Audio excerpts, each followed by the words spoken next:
আমাদের সাথে এমন অনেক সময় হয় যখন আমরা কোথাও যাব, মনে করুন নতুন একটা লোকেশনে আপনি যাবেন। তো সেখানে যাওয়ার জন্য যে ডিরেকশনটা লাগে এটা কিন্তু আপনার জানা নেই, অর্থাৎ সেখানে আপনি এই প্রথম যাচ্ছেন আর কি। এরকম আমার সঙ্গে অনেকবার হয়েছে যে সেখানে আমি প্রথম যাচ্ছি, বাট আমি সেখানে লোকেশনটা আমি কিন্তু ঠিকভাবে চিনি না, বা কোন রাস্তা দিয়ে আমাকে যেতে হবে সেটাও কিন্তু আমি জানি না। আর আরও একটা ব্যাপার, সেটা হচ্ছে বারবার মানুষকে আসলে জিজ্ঞেস করাটাই নিজের কাছেও খুব খারাপ লাগে। হয়তো দুই একবার জিজ্ঞেস করা এক ব্যাপার, কিন্তু বারবার যদি মানুষকে জিজ্ঞেস করতে হয়, এটা কিন্তু আসলে নিজের কাছে নিজেকেই অনেক খারাপ লাগে। তাছাড়া আরেকটা ব্যাপার, মনে করুন আপনি যে জায়গাটাতে যাবেন সেখানে আপনি মোটর সাইকেল নিয়ে যাবেন, বাট আপনার দেখা যাচ্ছে যে যেদিক দিয়ে গাড়ি যাচ্ছে আপনি সেদিক দিয়ে যাচ্ছেন, কিন্তু মোটর সাইকেল নিয়ে আপনি যখন যাবেন তারও একটি কিন্তু শর্টকাট আলাদা রাস্তা রয়েছে, আপনার কিন্তু সেটা একদমই জানা নেই। তো আজকের এই ভিডিওতে আপনাদেরকে আমি দেখাবো কিভাবে আপনারা নতুন কোনো জায়গায় যেতে হলে সেই জায়গাটাতে আপনারা যে বাহনটিতে যাবেন সেই বাহনটিতে শর্টকাটে একদম কিভাবে যেতে পারবেন সেই ওয়েটি আপনাদেরকে আজকে আমি দেখাবো। তো জানতে হলে আজকের এই ভিডিওটি পুরোপুরি দেখুন, আর পুরো ভিডিওটি সাথে আছে আমি মেহেদি প্রো মোবাইল একাডেমি প্রো। তো কাউকে প্রশ্ন না করি, আপনারা যে কোনো জায়গায় যাওয়ার জন্য আপনারা যে কাজটি করবেন, আপনারা চলে যাবেন আপনাদের যে গুগল ম্যাপ রয়েছে, আপনারা চলে যাবেন গুগল ম্যাপে।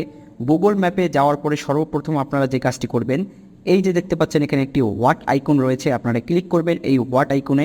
এখানে ক্লিক করার পরে দেখতে পারবেন আপনাদের বর্তমান যে লোকেশনটি রয়েছে এটি কিন্তু অন করতে বলছে, অর্থাৎ লোকেশন অন করলে আপনারা বর্তমান কোথায় রয়েছেন সেটা এখানে দেখতে পারবেন।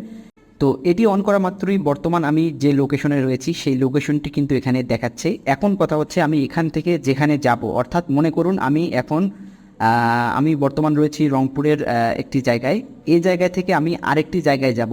তো আমি কোন দিক দিয়ে যাব সেটি আমি ডিরেকশন দেখতে চাই।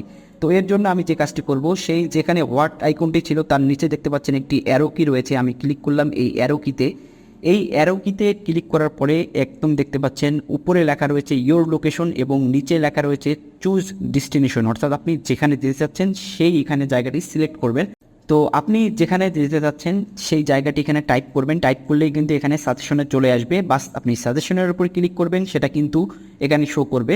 বাট আমি এই মুহূর্তে চাচ্ছি যে এখানে যে লোকেশনগুলো রয়েছে, কিছুদিন আগে আমি এই জায়গাগুলোতে গিয়েছিলাম, এই জায়গাগুলো আমি জানতে চাচ্ছি যে এখান থেকে আমি সহজে কিভাবে যেতে পারবো। এর জন্য আপনি নিচের যে জায়গাটি রয়েছে এখানে অন্নদানগর, এই জায়গাটিতে আমি যাব। এই জায়গাটিতে যাওয়ার জন্য দেখুন আমাকে কিন্তু এখানে সাজেশন দিচ্ছে যে আমি কোন দিক দিয়ে যেতে পারবো। বাট একদম উপরে দেখতে পাচ্ছেন একটি গাড়ির আইকন রয়েছে, পরে একটি মোটরসাইকেলের আইকন রয়েছে, ট্রেনের আইকন রয়েছে এবং হেঁটে যাওয়ার অপশন রয়েছে। ফার্স্ট রয়েছে গাড়ির অপশন, আমি গাড়ির অপশনে ক্লিক করলাম।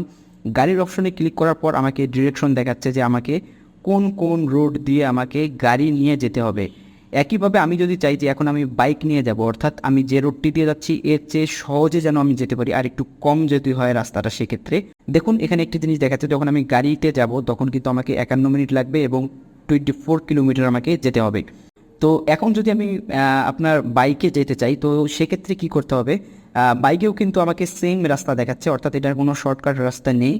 বাট এখন যদি আমি হেঁটে যেতে চাই সেক্ষেত্রে আমাকে কি করতে হবে, হেঁটে যখন আমি যাব তখন দেখুন আমার কিন্তু এখানে 21 কিলোমিটার চলে এসেছে, অর্থাৎ এখন কিন্তু আমার রাস্তা একটু কম হয়ে গিয়েছে, অর্থাৎ অনেক চিকন রাস্তা রয়েছে যে রাস্তাগুলো দিয়ে কিন্তু চাইলেই আমি খুব সহজেই যেতে পারি। তো ভিউয়ার্স, এভাবে আপনারা কিন্তু যে কোনো জায়গা থেকে আরেক জায়গায় খুব সহজেই আপনারা গুগল ম্যাপের সাহায্যে যেতে পারেন। তো ভিউয়ার্স, এই ছিল আজকের ভিডিও ভালো লাগলে লাইক করবেন, শেয়ার করবেন আপনার বন্ধুদের সঙ্গে। আজ চলে যাচ্ছি ফিরবো আবার নতুন কোনো ভিডিও নিয়ে, নতুন কোনো টপিক নিয়ে। সে পর্যন্ত সবাই ভালো থাকবেন, সুস্থ থাকবেন। আসসালামু আলাইকুম।